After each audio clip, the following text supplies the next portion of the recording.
We've been interviewing Lisa Petit. Lisa is a former teacher and is a basketball coach. She's coached, like I said earlier in the first episode, at many different age levels as well as other sports, but her specialty is, as far as sport goes, is basketball. Her specialty as far as leading people, though, is her ability to be intentional. And that's what we have been focusing on. Lisa's ability, as well as the ability of all coaches, to be intentional. And what we mean by that is, are they intentional in the ways that they are aware of their players as people, as aware of the people they lead as people first, and not just whatever tag they might be wearing, whether it be an employee, a player, a soldier, a subordinate leader. Regardless of the tag, can you be intentional in your awareness of this person as such, as a person? And what Lisa spoke about specifically was the things that matter to that person, the ways in which that person displays with their body language and their communication their needs, as well as the things that are on their mind, the emotions that they are feeling.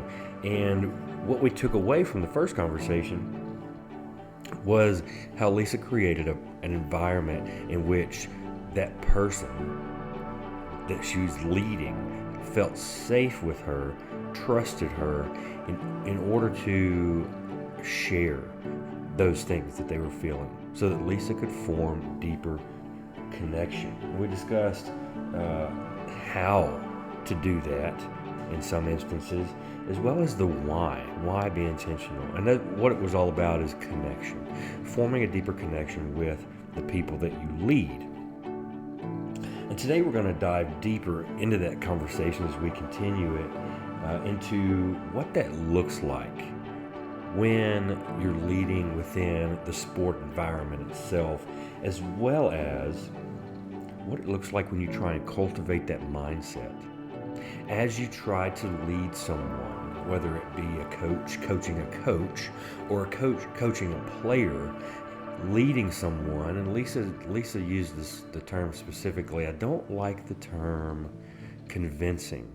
I want to help them reflect on their mindset about leadership so that they can come to their own conclusions as to why they should be a servant leader. I love that. I absolutely love it. It's not an argument. It is a matter of reflection and seeing the need for service and servant leadership if you want to be a leader, and how important that is and how impactful it is when you lead another person. We're going to dive deeper into those things today, how to cultivate that, and I hope that you can come away with some examples from our conversation as to how you can do that with your staff, how you can do that with your players, and with the people that you lead, but most importantly, the why. What happens when you do begin to cultivate that mindset? When you plant the seed, what grows from it? If you are interested in the coaches at the Tribe partnering with you and giving you some tools, as well as walking beside you in this similar pathway, then we have a course you might be interested in. It's called the Captain's Course. It is a 6-week collaborative course for coaches and captains and their staffs to do together, to work through together. And the underpinning values are connectedness, strengthened relationships, trust, and shared leadership. In the show notes, I'll share with you at the end an email for you to connect with us at the Tribe if you're interested The course is free for the first 10 coaches to sign up. Now, let's get back into this conversation with Coach Lisa Petit so that you can have your buckets filled today with how you can cultivate servant leadership in the people you lead. Welcome back to the Tribe Has Spoken.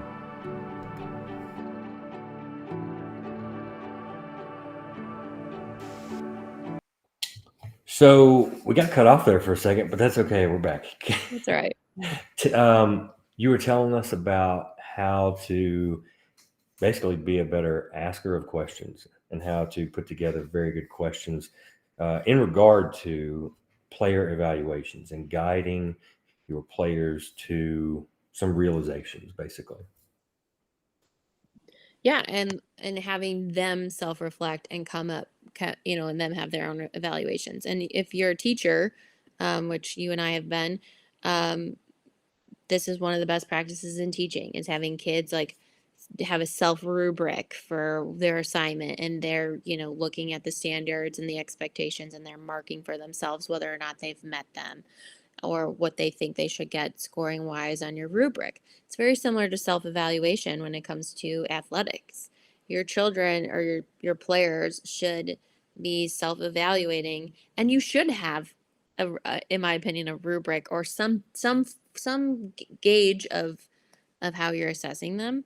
Um, and then on your rubric, I'm very intentional about the intangibles that you and I are preaching in the program, right? Whether you have an acronym, you have a mission, you have like a teamwork emphasis, like you want them to if you want them to believe they're more than a player for you, you need to evaluate them on more than just their playing abilities. And so I also have done that. So like, how have you been a teammate? How have you been a selfless leader? And, giving examples. You do such a phenomenal job with that in your program. I know you have like very specific behaviors that you're consistently emphasizing throughout your program and your season so that then when they self-reflect, they can say like, I think you have like a lot of equipment stuff. Um, I know you partner lower class and upperclassmen, I believe, right? Mm-hmm. Yeah, we Yeah. do. So, yeah, Yeah. how have you been treating we used to call them like sisters or something when in Yeah, basketball we year. call them big sis, little sis. Yeah, big sis. How are you with your little sis and Mhm. things like that. So, um that's how I've done evaluations. I don't lead the conversation often. I really don't. So you and I and Alan, our other host of the podcast, never shy away from tough conversations. That is just not, it is not in us to do that. We just love them. I, We love them. I love to get to the truth. And the only way you do that, it's a straight path. There is no going around it.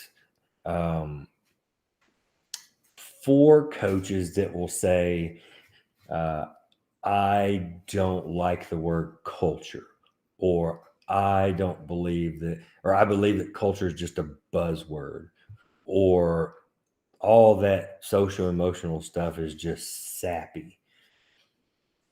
What would you say to someone to convince them to move from being transactional to transformational, and why these things are so important, why being intentional in all these environments, that's what you've been telling us so far, is how the idea of being intentional, it looks different in every different aspect of how you treat the player as a person.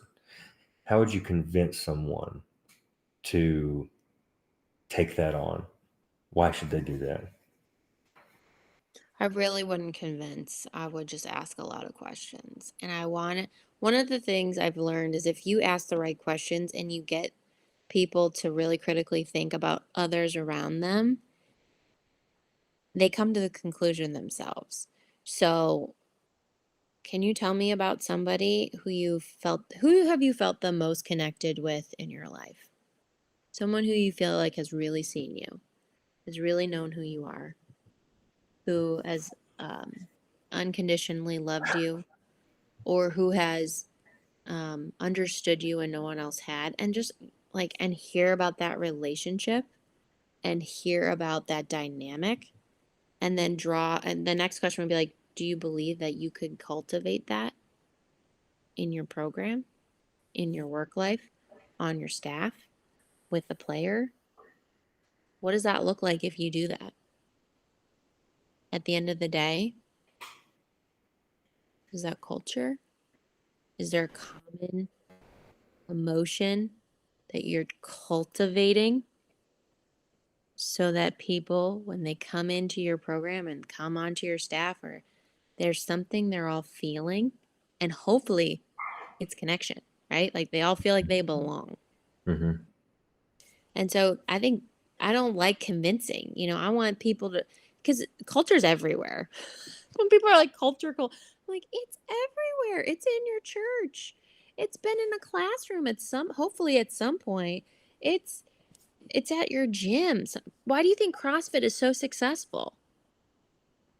Culture creates a community. People feel belonging. They come back and work out. I mean, it's not a buzzword. I think personally, I think family is a buzzword in sports. I don't love that one, but yeah. When you boil a culture down, all it is a collection of relationships. You have a relationship with the players have a relationship with you, they have a relationship with each other, they have a relationship with the expectations that you have for them, they have a relationship with the environments that they are in on a daily basis, they have a relationship with the other leaders that are in those environments. So that's all it is, just a collection of relationships. So I love that. yeah, in my opinion, for Yeah. whatever that's worth. I love that. I I love wrote in one of our most recent newsletters about the difference in awards versus rewards. And that awards are the shiny things, and then rewards are, I don't know if you can see like the pictures of me and kids that I've coached in, but those are the rewards. What does it take, do you think, for coaches that struggle to make those connections, to be an intentional uh, force in their players' lives? Um, what do you think it would take, for them to be able to see the value of those things when they struggle with it?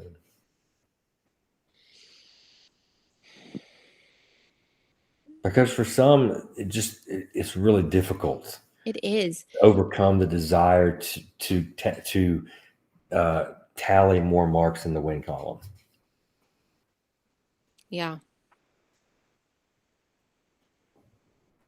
That's a tough one. It is a tough one because like I adore my husband, but when I ask him if he can name a teacher that had an impact on him, he can't.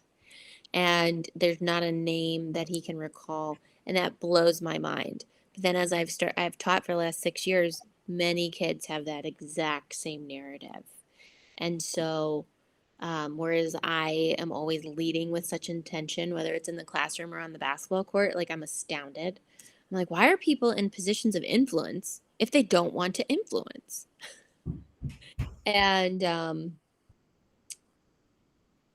yeah, I guess I kind of just said it, like making them realize you're in a position of influence. Mm. And does that have value to you? Um, and what does that look like? And what impression do you want to leave? Um, that's something I just held very dear for years and still do, is like, I'm in a position of influence. I have got to, it's not be perfect. I think you and I did that amazingly with our 18-year-olds in the last 2 years. For those who are listening, Carrie and I taught Taylor 2 years, a, God, 120 18-year-olds, I think, a year. And we were very transparent with them, in the most beautiful, I think the most beautiful way. And definitely had a safe environment that created vulnerability and transparency. But um, yeah, it's not being perfect. We never were perfect. And we could admit when we were wrong. We could admit when we didn't understand. We had 18-year-olds who were like, we have this huge test in math and blah, blah, and we had no idea. We're like, thank you so much for letting us know. We'll give you how about the weekend for this paper? And they were like, you're going to work with us? Like, yeah, we're going to work with you. We're so sorry. We didn't know that. We'll give you a couple more days on this, you know? And so, yeah, I think coaches need to get more curious about the impact that they want to have and what does that look like if you're going to be in this position of influence. Um, because you will be remembered. I mean, I went to Los Angeles 2 weeks ago and I just put it on my Instagram story for a hot second. I had a player from, I want to say 7 or 8 years, who reached out and was like, "You are never on this side of the country. Can we have lunch?" And they're like, "I'm 45 minutes away. Can I have lunch with you?" And I'm like, "Okay, yeah, I would love to reconnect with this player." And you just never know.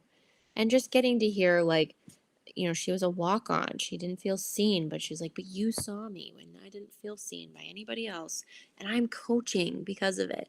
I've been here and this is what I'm doing." And and that's special. Those stories, I think, like the rewards, right? The things nobody sees.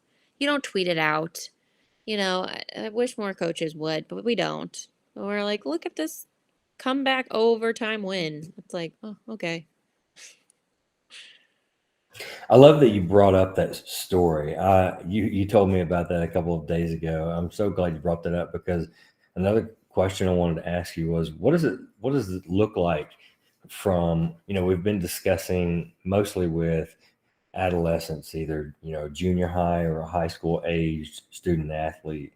Hmm. But what is it? You gave me a great example there with this player that was a walk on and you made her feel seen and valued. So, is there a difference between what being intentional in caring for these athletes and people that we are charged with helping develop as people and players? Is there a difference between the adolescent and the young adult or adult?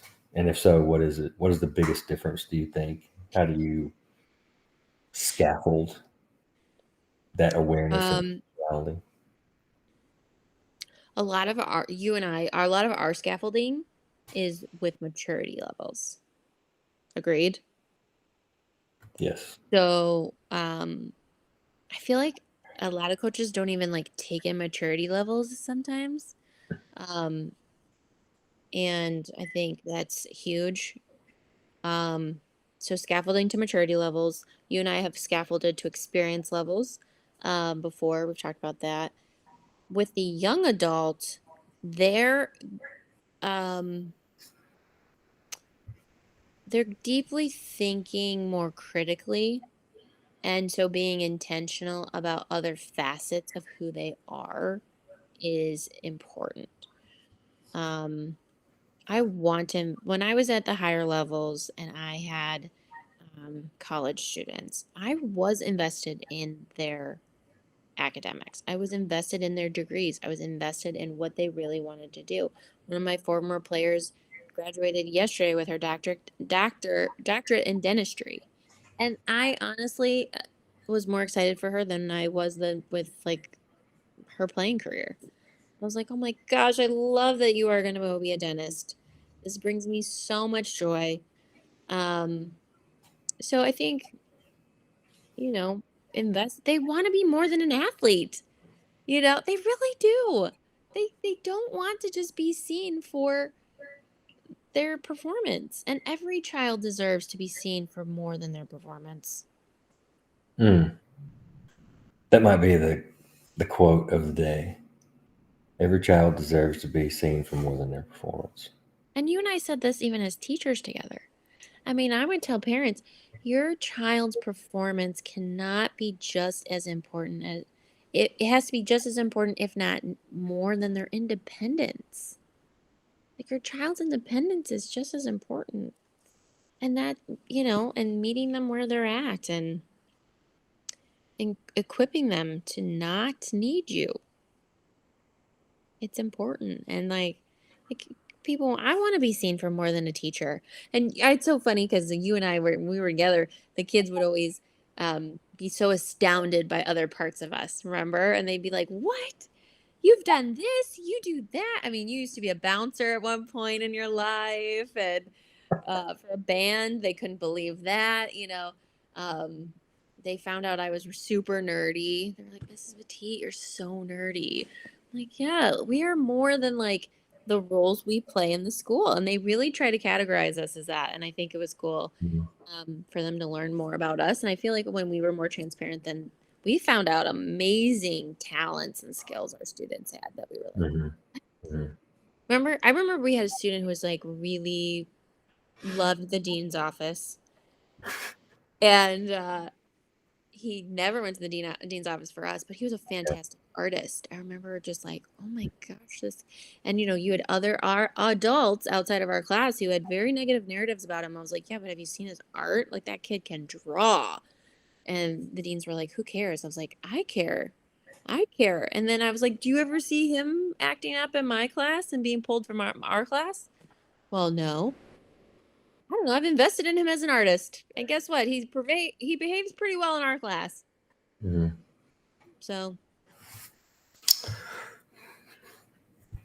The idea that I have when it comes to being a transformational leader, not being the end all be all, is like I mentioned, are we just trying to condition as coaches? Are we just trying to condition? Well, you could apply that to any leadership environment, really. Are we just trying to condition a behavior, or are we really trying to change a heart and a way of thinking? So when I speak about this or write about this, what I refer to it as is transcending leadership. Because what we're trying to do, if we are building servant leaders, and that is our intent, and we are intentional about our actions, words, and the way we value the people we lead, then what we're trying to do is to teach them how to transcend their desire to serve self. What do you think is, and this may be a really tough question to answer. It's probably going to come down to personal philosophy, but how do you best do that? How do you best help someone throughout that path change their viewpoint from serving self to serving others?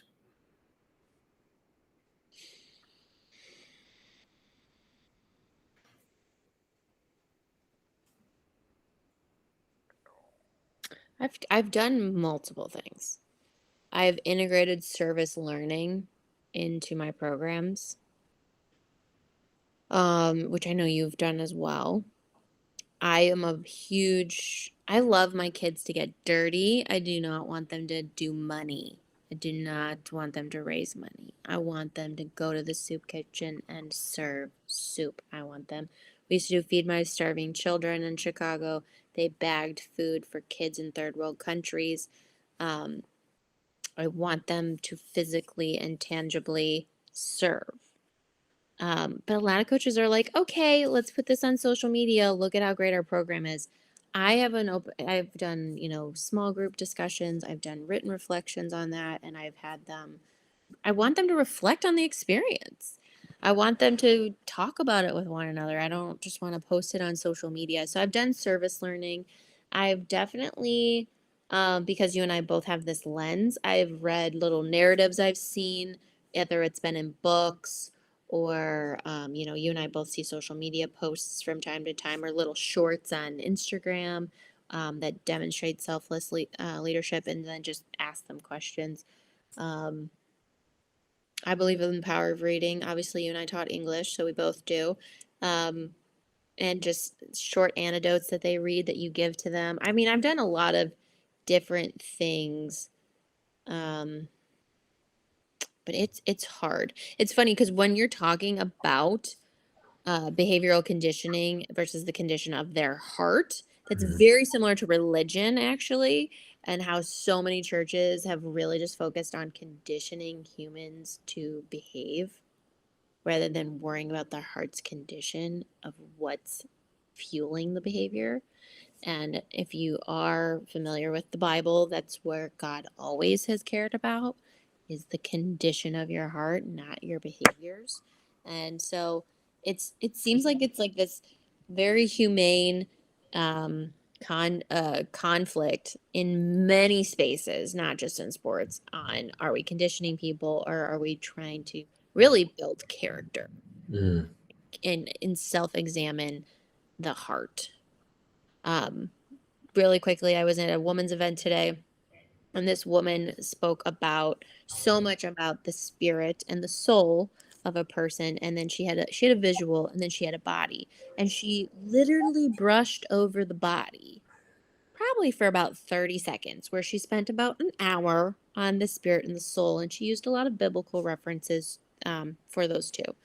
And I was at this event, and it was liberty for someone to speak, and I went and I spoke at the microphone, and I took the microphone and I said to all these women in this group, I bet there were 100 women, I said, but think about how much society is just focused on the body,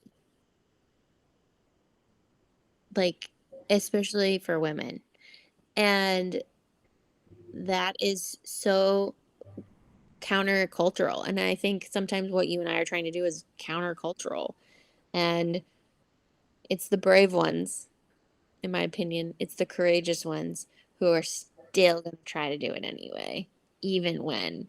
So, I mean, you and I know we see so many coaches. They look so successful. They look like they don't care about building character or the condition of their players' hearts, right? No, Yes, sadly, yeah. sadly. And you're like, wow. Or you and I mean, come on. How many times have we seen a coach get a head coaching job and we're like, how did they get that job? How? Like, but and I just think keep leading for you and I to lead in that intention, right? It's like, well, we may not see this. It may be culture, counter and culture. We're going to keep trying anyway because we need more of this in our world, in our classrooms, in our businesses. We need more of these people. You keep throwing me these meat pitches to knock out of the park. Uh, with it's so great. This is you and I always have the best conversations We uh, do. around these Does this things. mean I'm going to get invited back? That goes without saying. But the last thing I want to ask you Yeah. for today, I'm sure there will be more, but for today, in regard to being intentional and really caring, before you even start with caring, being aware of the people you lead as people first, and not the other role that they serve for you, whether it be player or employee, soldier, whatever it may be. Seeing them as people first, sincerely getting involved in their life and being interested and invested in who they are, the things that drive them, their families, what they care about, and then making them feel valued because of those things. If you wrapped all of that up and had to give it to a brand new coach, how would you explain the why? Here's this gift I'm giving you of how to be a great coach. Now tell them why they need to be that kind of coach. Well, I'm going to answer this, but one thing I was thinking as you were like summarizing way too much of I've said today, way to go. On that one. I was like, Lord, I hope this has come out well. Who knows? Um, was the awareness piece. And I really don't think you can be aware of others unless you're aware of yourself. So I think the investment in self-awareness is the number one key to be aware of others. So if you don't have self-awareness and you haven't worked on your self-awareness, especially on how you make other people feel, probably should start with that first so you can be aware of others. But back to your question on the why. Coaching is costly. I don't know about you, but like I I've never had such high I've never had emotional highs as I've had in sports, but I've also never had as emotional lows as I've ever had in sports. Like my highest highs and my life's lowest lows have really been in competitive settings. And that spectrum is exhausting. And so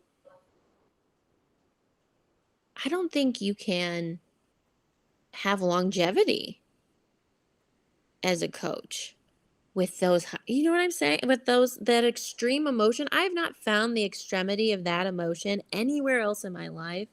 And so if you want to be in coaching for longevity,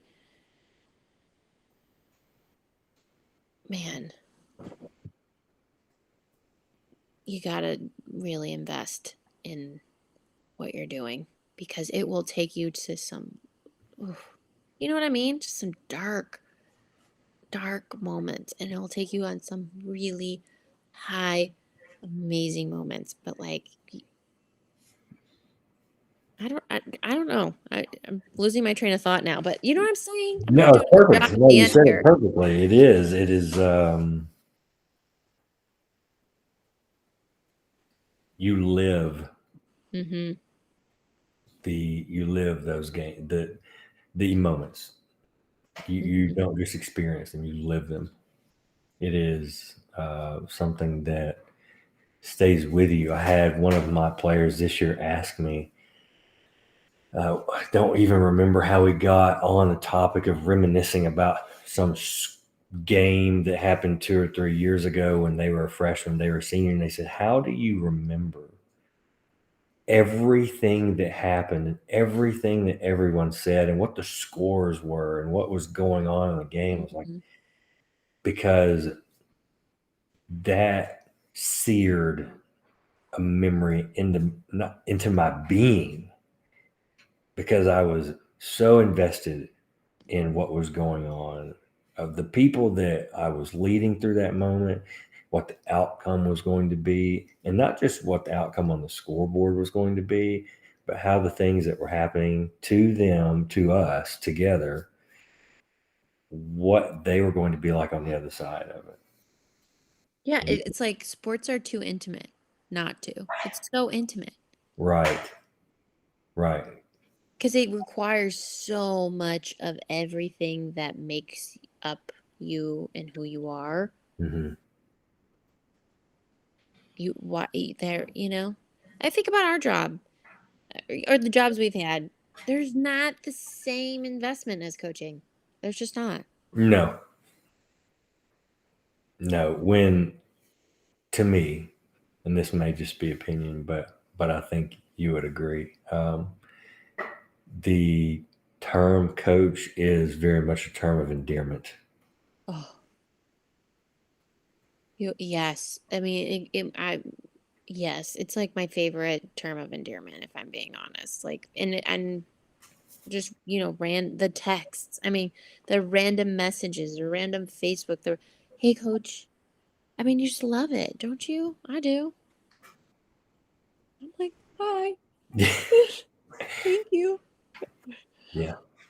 Um, I think you're 100% spot on. What I hear you telling me is, in order for a coach to help transform lives, not just behaviors, they first must transcend self and go through a realization process where they question why they're doing what they're doing and their purpose as a human being. not just the intentions they have for their win-loss column and career. I had this thought, and then I'll let you close us out with any finishing thoughts that you have. But I had this thought today. My career is maybe 5 years more, maybe a few more if I'm lucky, away from coming to an end. As a coach, I have a desire to coach coaches, and that for me is very hard. It makes me want to tear up right now as I think about that and the precious people that I've led. But I began to wonder selfishly, I wonder if I'll make the Hall of Fame. And then it came to me, I'm in so many people's, I've invested in so many people's lives and who they are now as husbands, wives, parents, that what is the Hall of Fame anyway? Yeah. What is it? My picture on a wall? Who cares? Yeah. So yeah, I think that you're 100% spot on with everything you said. It's coaches, we first, if we want to be intentional and selflessly lead through service, we have to overcome self first. Yeah, and be aware of self, right? And be aware of self, yes, at all times. Coach Petit, give me your closing thoughts. What would you want to say to coaches, players, and parents about the blessing that sport is to us all? Well, I'm hoping the listener has learned something. Gosh, that's really my dearest hope. I think the last thing I'm going to leave our listeners is something about you and me. You've coached soccer for how many years? 20 years. 20 years. I've coached basketball for 11. We are from different parts of the country. We're different sports, different experiences. You also play college rugby. But gosh, we have learned so much from one another in the most beautiful, unlikely friendship. When we were teaching together, the kids used to call us Kevin Hart and The Rock. For those of you who aren't visually watching us, I am 6'2". I actually was The Rock. And Carrie is shorter, and he was Kevin Hart. However, we agree the personalities are a little switched. But I think one of the things I would love to leave our listener is there's so much beauty in learning from someone who's completely different than you in a sport you do not know or coach. And I hope that I just hope that we can inspire other coaches to get to know other coaches from other sports. Like, don't just stay with your buddies in your conference or in your location. Or I got so many coaches, like I got so many college basketball coaches from all over the nation. I'm like, I love the soccer coach over here. Do you coach soccer? No, but I learned so much from him, and I'm so thankful for him. And so I hope we can even leave our listeners uh, with that too. Like, maybe I should get outside my coaching bubble and get to know the swim coach or the field hockey coach and take them for coffee and just, I don't know. That's a random thought at the end there, but Not at all. Hey, if that's what we're asking coaches to do with their players, then why not? Why not do that with our colleagues? I mean, I think you're one of the best coaching colleagues I've ever had, and you never shot a basketball. Well, it's beautiful. I love You it. don't want to see that. I love it. Brings me joy. With that final thought, the tribe has spoken. Everybody, thanks for joining us. Coach Petit, Lisa, my dear friend, thank you so much. You're welcome. I for hope I come back. all the things, all the wisdom. As always, our conversation was just absolutely needed. My soul is so full. Mine too. Mine too. There's a saying in leadership that has actually grown kind of cliche and can be dismissed with a lot of condescending thoughts and responses, but I think it still holds true. It says, no one cares how much you know until they know how much you care. And when you actually reflect on that and think about the truth that lies within it, whether you believe it to be cliche or hokey or sappy, the fact remains that that is very true.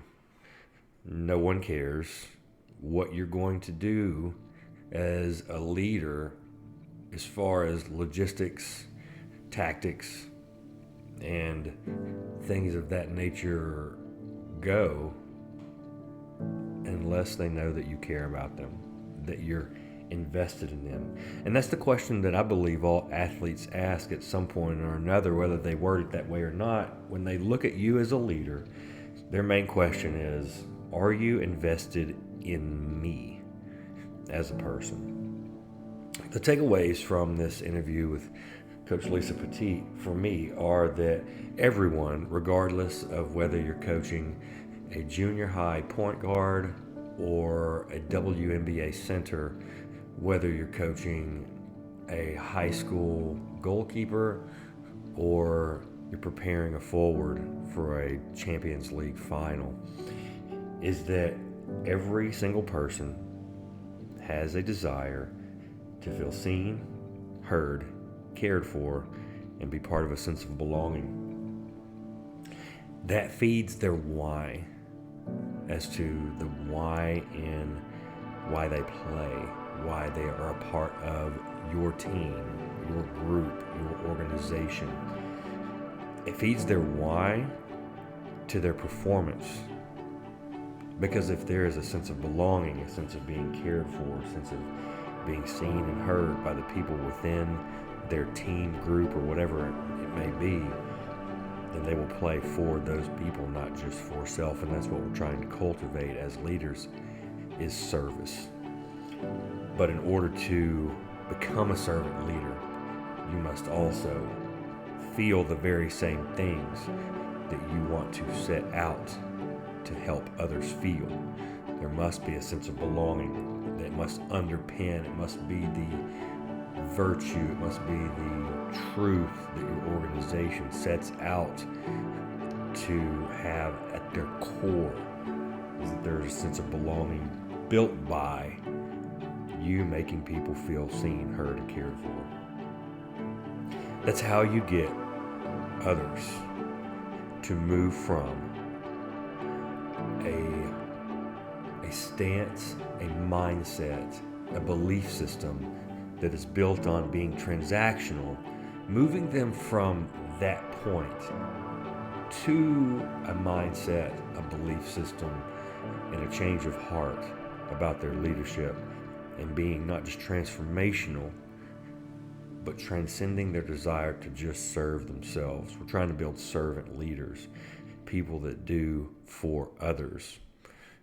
We have to cultivate that as leaders. We have to find out what the people we lead think that looks like. That's going to be subjective from one person to the next, and that's great, because everyone's leadership looks different and it sounds different and it feels different. But at the end of the day, if you make them feel seen, heard, cared for, and your organization has a sense of belonging, then they can cultivate those same things within others by being intentional, forming a deeper connection with everyone else, and finding out what makes their teammates tick, what is important to them, and then showing them that it matters to them. And you, coach, leader, have to do the same as well. You have to be intentional in setting aside time for the people you lead to find out what these things are.